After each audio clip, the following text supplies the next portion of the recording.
O xanım ki, Əsmaya bir göstəriş vermişdi ki, mənim üçün bir tabut düzəlt. Bu Həzrəti Fatimənin ömrünün son vaxtları idi.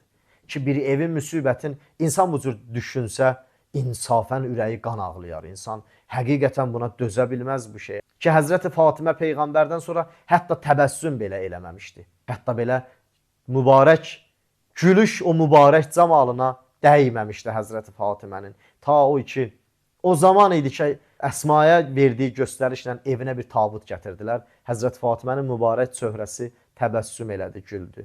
Həzrəti Fatimədən bu təbəssümün səbəbini soruşdular.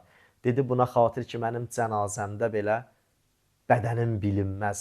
O qədər örtülü bir yerdə. Baxın, necə Allahla öz arasında həyasını düşünürdü bu xanım.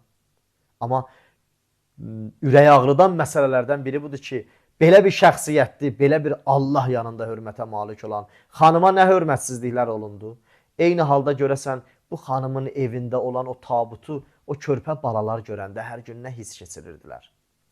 Bu tabutu evdə hər gün görən Əli ibn Əbi Talib hansı qəm o qüssəni yaşayırdı evdə? Canımız sənə qurban olsun, ya Əmirəl-Müminin, ya Əli ibn Əbi Talib, sən nələr çəkimsən o evdə ki, Həzrəti Fatimə kimi bir şəxsiyyətin hər gün tabutuna baxmısan. Görürsən, birinin evində bir hadisə baş verir, bir xəstəsi olur. Can üstə olanda uşaqların ondan, körpələri ondan ayırarlar. Həmən otağa qoymazlar, onunla ünsiyyətə qoymazlar, onun halını görməsinlər. Hətta çox ürək ağırdan adamlara deyərlər ki, çox yaxın getməsin, yanında çox qalmasın.